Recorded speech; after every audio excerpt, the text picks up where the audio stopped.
បាទសូមគោរពជំរាបសួរទូរទស្សនិកជនជាទីគោរពបាទវិលមកជួបគ្នាសាជាថ្មីនៅក្នុងកម្មវិធី Caritas Cambodia Talk Show សម្រាប់ប្រធានបទនៅក្នុងថ្ងៃនេះផងដែរគឺយើងនឹងយកនៅប្រធានបទថ្មីដែលពាក់ព័ន្ធជាមួយនឹងសុខភាពភ្នែកដោយយើងនឹងលើកនិយាយពាក់ព័ន្ធជាមួយនឹងជំងឺបាតភ្នែកដោយទឹកនោមផ្អែមបាទដែលថ្ងៃនេះផងដែរគឺពួកខ្ញុំនិងក្រុមការងារគឺយើងបានទទួលការអនុញ្ញាតដោយផ្ទាល់ពីមន្ទីរពេទ្យភ្នែកតាកែវគឺយើងមកថតផ្ទាល់នៅក្នុងនេះតែម្ដងបាទកុំឲ្យរងចាំយូរសូមទូរទស្សនិកជនជួបជាមួយនឹងលោកបញ្ជាបណ្ឌិតដូចតទៅបាទសូមគោរពជំរាបសួរគ្រូបាទលោកគ្រូសុខសប្បាយលោកគ្រូបាញ់មករយៈបាទលោកគ្រូបាទបាទអញ្ចឹងថ្ងៃនេះយើងនឹងជជែកពាក់ព័ន្ធជាមួយនឹងប្រធានបទថ្មីពាក់ព័ន្ធជាមួយនឹងសុខភាពភ្នែកដោយយើងលើកអំពីជំងឺបាតភ្នែកដោយទឹកនោមផ្អែមបាទលោកគ្រូបាទដូច្នេះជាកិច្ចចាប់ផ្ដើមនៃកម្មវិធីតើលោកគ្រូអាចបញ្យល់ក៏ដូចជាឲ្យជានិយមន័យតើអ្វីទៅជាជំងឺបាតភ្នែកដោយទឹកនោមផ្អែមលោកគ្រូបាទអរគុណច្រើនសម្រាប់ប្រធានបទថ្ងៃនេះដែលយើងជជែកអំពីជំងឺបាតភ្នែកទឹកនោមផ្អែមដែលជាប្រធានបទដ៏សំខាន់ហើយកំពុងតែមានបញ្ហាសម្រាប់ជំងឺបាតភ្នែកដោយសារទឹកនោមផ្អែមនេះតកតងជាមួយជំងឺបាតភ្នែកទឹកនោមផ្អែមនេះគឺនិយមន័យរបស់វាគឺជាការរលាកសរសៃឈាមបាតភ្នែកដោយផលលំបាកនៃជំងឺទឹកនោមផ្អែមនេះជានិយមន័យដ៏ខ្លីសម្រាប់ជំងឺបាតភ្នែកទឹកនោមផ្អែមនេះបាទលោកគ្រូបាទអញ្ចឹងទូទាំងនិកជនពាក់ព័ន្ធជាមួយនឹងនិយមន័យកំណត់គឺខ្លីងាយយល់បាទគ្រូបាទបើណាជំងឺបាតភ្នែកហ្នឹងគឺកើតឡើងចេញពីជំងឺទឹកនោមផ្អែមតែបាទការរលាកបាទរលាកដោយសារបាទគ្រូបាទអញ្ចឹងលោកគ្រូពាក់ព័ន្ធជាមួយនឹងរោគសញ្ញាតើជំងឺបាតភ្នែកដោយទឹកនោមផ្អែមនេះមានរោគសញ្ញាក៏ដូចជាអាការៈយ៉ាងម៉េចដែរដើម្បីឲ្យយើងអ្នកដែលកើតក៏ដូចជាអ្នកដែលគាត់អាចសម្គាល់ទៅឃើញថានេះជាជំងឺប្រភេទហ្នឹងបានមែនទេទៅតកតងមួយរោគសញ្ញានៃជំងឺបាតភ្នែកទឹកនោមផ្អែមនេះយើងរៀងពិបាកក្នុងការបែងចែកបន្តិចពីព្រោះវារោគសញ្ញារបស់វាស្រដៀងជាមួយនឹងជំងឺបាតភ្នែកផ្សេងៗដែរក៏ប៉ុន្តែរោគសញ្ញាមួយចំនួនដែលយើងងាយនឹងគួរកត់សម្គាល់គឺយើងបែងចែកទៅជាពីរគឺដំណាក់កាលស្រួចស្រាលនិងដំណាក់កាលរ៉ាំរ៉ៃដំណាក់កាលស្រួចស្រាលគឺយើងកើតភ្លាមនៃជំងឺគឺមានអាការៈគាត់កំហើញរបស់គាត់គឺថយចុះគឺយ៉ាងលឿនដូចខ្ញុំបញ្យល់ជាមួយអ្នកជំងឺថាដូចយើងបិទអំពូលអញ្ចឹងហើយមួយទៀតគឺគាត់មើលឃើញនៅស្រមោលសម្បុកពីពីងរត់ចុះរត់ឡើងហើយក៏អាចក៏មើលឃើញនៅចំណុចខ្មៅមួយដែរអញ្ចឹងហើយសម្រាប់រោគសញ្ញានៃជំងឺរ៉ាំរ៉ៃបាត់នៃទឹកនោមផ្អែមរ៉ាំរ៉ៃគាត់កើតយូរមកហើយគាត់កើត3 4 ខែឬក៏4 5 ខែឬក៏មួយឆ្នាំហើយមកគឺរោគសញ្ញារបស់គាត់គឺកំហើញរបស់គាត់ថយចុះម្ដងបន្តិចណាហើយសម្ោលខ្មៅរត់ចុះរត់ឡើងបាទហើយមួយទៀតចំណុចខ្មៅមួយដែលមើលទៅចំកណ្ដាល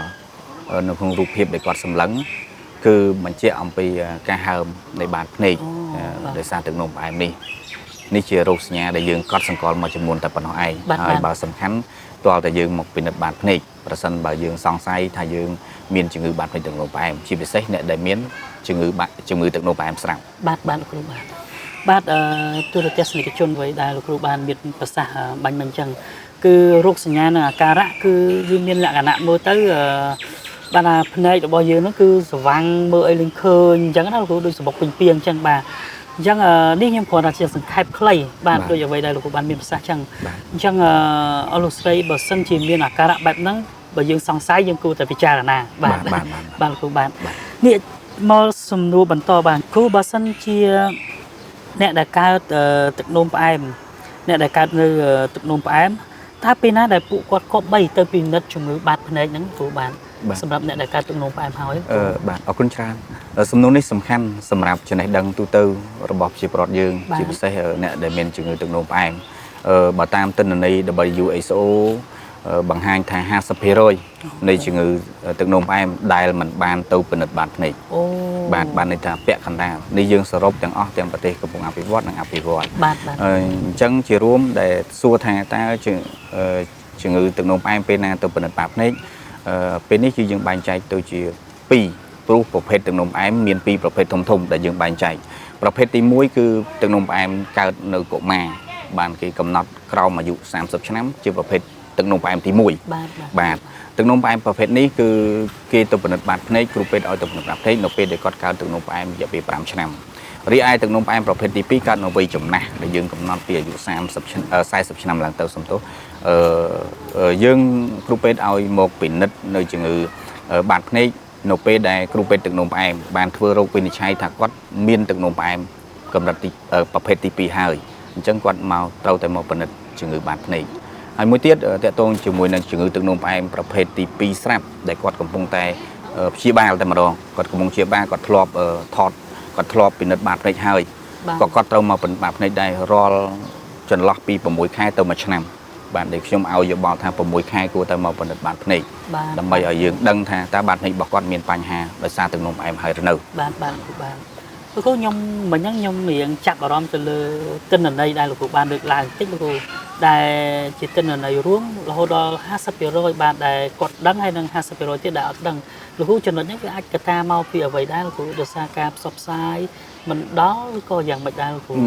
មែនទេទៅជំងឺបាតភ្នែកទឹកនោមផ្អែមវាអត់បង្កឲ្យគាត់ឈឺចំណុចទី1ចំណុចទី2គាត់គ្រាន់តែស្វាំងម្ដងបន្តិចអញ្ចឹងជាបទពិសោធន៍សម្រាប់ខ្ញុំធ្វើការនៅមន្ទីរពេទ្យភ្នែកគាត់មិនសូវចាប់អារម្មណ៍រឿងហ្នឹងបាទដោយសារអីដោយសារមិនធ្វើឲ្យគាត់ឈឺហើយគាត់ស្វាំងតិចតួចគាត់គិតថាវ័យចំណាស់អញ្ចឹងទៅឬក៏គាត់មានកន្ទុយខ្លាំងឬក៏បាយភ្នែកទៅតែតាមពិតគាត់មានជំងឺបាតភ្នែកទឹកនោមផ្អែមបាទលោកគ្រូបាទអស់លោកឧស្រីបាទនេះគឺជាចំណុចមួយដែលយើងភ្លេចខ្លួនយើងអត់ដឹងបាទដល់ពេលទៅ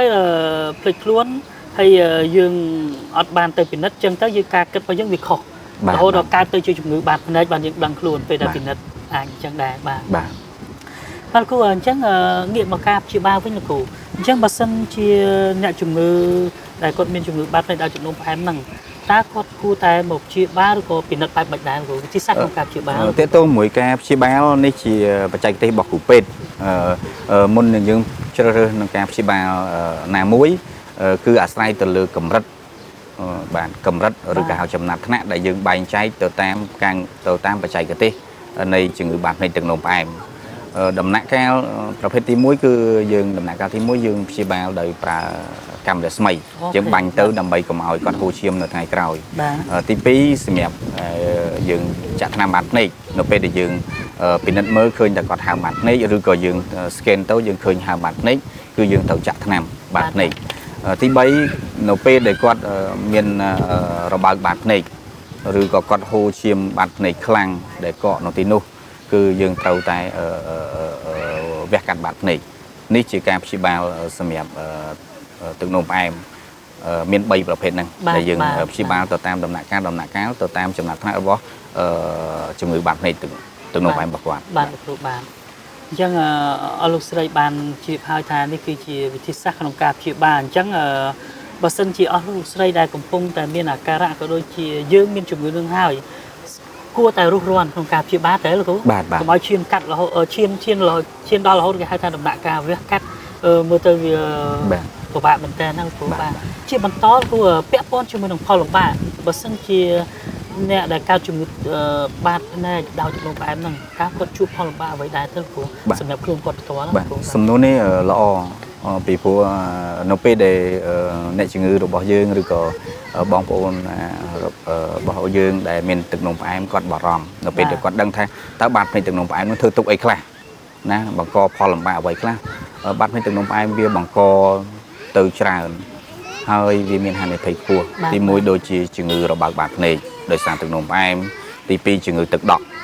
បាទទី3អាចធ្វើឲ្យគាត់ងាយនឹងឡើងបាយភ្នែកហើយទី4គឺអាចនឹងឲ្យគាត់ពិការរភាពរហូតតែម្ដងបាទពិការភ្នែករហូតគឺមើលអ្វីក៏មិនឃើញដែរសូម្បីតែភ្លើងផ្ចាំងចូលក៏មើលមិនឃើញដែរនេះគឺគេហៅថាល្ងឹតដោយសារទឹកនោមផ្អែមកម្រិតនេះមិនធ្ងន់ធ្ងរគឺថាកម្រិតយ៉ាប់តែម្ដងបាទយើងជួបសូម្បីនៅមន្ទីរពេទ្យរបស់យើងរាល់ថ្ងៃក៏យើងមានជួបដែរបាទចឹងអស់លោកស្រីដូចជាការលើកឡើងផលលោកគ្រូអញ្ចឹងពាក់ព័ន្ធជាមួយនឹងផលលំបាកបើយើងស្ដាប់ទៅគ្មានពីណាមួយដែលចង់ឲ្យកើតហើយឲ្យឈានរហូតដល់ការលំបាកជួបការលំបាកដូចនេះទេបាទអញ្ចឹងខ្ញុំសង្ឃឹមថាបើសិនជាអស់លោកស្រីបានស្ដាប់បានមើលនៅវីដេអូនេះហើយជួបនៅស្ថានភាពដូចអ្វីដែលលោកគ្រូបានបកស្រាយសូមបញ្ញាប់បញ្ញាលបាទព្រោះមិញហ្នឹងផលលំបាកមើលទៅពិបាករហូតដល់យើងល្ងឹតភ្នែកបាទដោយអស់លោកស្រីដឹងហើយថាភ្នែកគឺជាវត្ថុមានតម្លៃមួយមិនអាចកាត់ថ្លៃបានទេ បើសិនជាយើងល្ងឹតយើងមើលឃើញឯងពេលខ្លះទៅមានអារម្មណ៍ថាជីវិតដូចអត់ន័យមិនចឹងលោកគ្រូបាទលោកគ្រូបាទ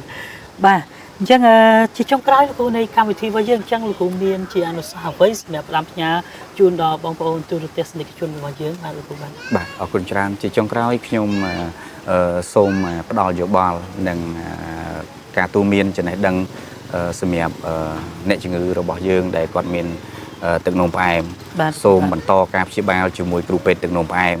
និងលើសឈាមក៏ដូចជាលើសខ្លាញ់ឲ្យបានល្អហើយធ្វើការតាមការណែនាំរបស់គ្រូពេទ្យទឹកនោមផ្អែមហើយជាពិសេសទៅទៀតគាត់ត្រូវតែមកពិនិត្យបាតភ្នែកនៅពេលដែលគាត់បានដឹងថាគាត់មានទឹកនោមផ្អែមហើយនៅពេលដែលគាត់បានមានបញ្ហាមានជំងឺបាតភ្នែកទឹកនោមផ្អែមហើយសូមបន្តការតាមដានឲ្យហ្មត់ចត់ដោយយកចិត្តទុកដាក់ជាមួយនឹងគ្រូពេទ្យឯកទេសភ្នែកបាទអរគុណច្រើនលោកគ្រូសម្រាប់ការទូន្មានបាទអរលោកស្រីនេះជាអ្វីមួយដែលលោកគ្រូបានចែករំលែកក៏ដូចជាចង់ផ្ដាំផ្ញើទៅកាន់បងប្អូនទាំងអស់គ្នាបាទខ្ញុំសង្ឃឹមថាអ្វីដែលលោកគ្រូបានលើកឡើងបងប្អូនប្រកាសជាជួយចិត្តទុកដាក់ហើយកុំបណ្តែតបណ្ដោយខ្លួនឲ្យកើតរហូតដល់កម្រិតប៉ុណ្ណឹងបាទអញ្ចឹងពីកម្មវិធីរបស់យើងក៏ឈានដល់ទីបញ្ចប់ខ្ញុំបានជាមួយនឹងក្រុមការងារក៏ដូចជាលោកគ្រូក៏សូមជម្រាបលាបាទហើយក៏សូមជម្រាបលាអរគុណបងប្អូនទាំងអស់គ្នាបាទដែលបានចំណាយពេលវេលាក្នុងការតាមដាននៅកិច្ចពិភាក្សាមួយនេះបាទសូមគោរពលាបាទអរគុណ